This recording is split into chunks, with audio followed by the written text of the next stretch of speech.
Au regard du contexte et des enjeux des législatives du 28 avril 2019, la plateforme électorale des organisations de la société civile du Bénin, coordonnée par le réseau ouest-africain pour l'édification de la paix, WANEP Bénin, a conduit une série d'initiatives pour contribuer à des élections inclusives et pacifiques. Ainsi, avec l'appui financier de l'Union européenne et de la coopération suisse, sous mandat de Labo Citoyenneté, la plateforme électorale a mené les actions suivantes. Avant le scrutin, l'organisation, avec la Commission électorale nationale autonome Sénat, d'un atelier de compréhension de l'article 242 du Code électoral relatif à la répartition des sièges. L'édition et la distribution de 5000 exemplaires du Code électoral et de la Charte des partis politiques. L'édition et la distribution de 300 exemplaires du Code du numérique. La réalisation de la cartographie des circonscriptions électorales à risque. L'organisation de 12 sessions départementales d'échange et de discussion autour des dispositions anxiogènes du Code électoral. La tenue de 8 rencontres de plaidoyer avec des présidents d'institutions de la République et des responsables des partis politiques pour pousser à des élections inclusives.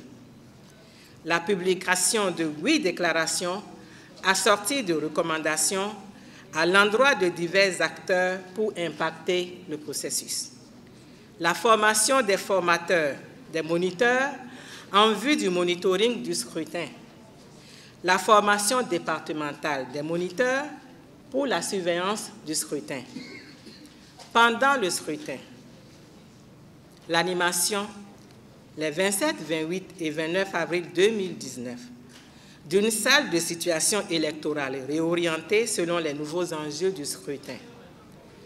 Composée de 3 différentes chambres complémentaires et d'une cellule de communication, cette salle est opérationnalisée pour coordonner la présence de la plateforme sur le terrain et permettre de continuer les initiatives d'alerte et de réponse en vue de contribuer à atténuer les menaces et risques.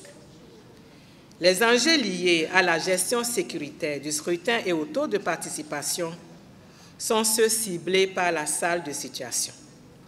Dans les détails, la salle de situation comporte des moniteurs.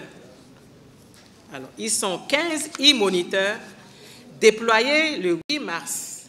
Ils ont été renforcés par 36 moniteurs terrain déployés le 13 mars 2019.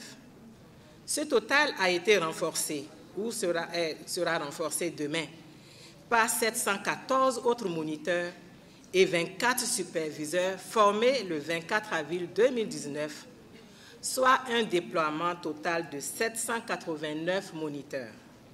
Ils sont actifs dans les 546 arrondissements du pays, suivant un déploiement statistique. La Chambre technique, composée de 22 techniciens mobilisés et équipés, cette Chambre est chargée de maintenir le contact permanent entre les 789 moniteurs de terrain. Leur rôle est de vérifier et de croiser les données envoyées du terrain par les moniteurs afin d'alimenter les analyses et les réponses de la salle de situation.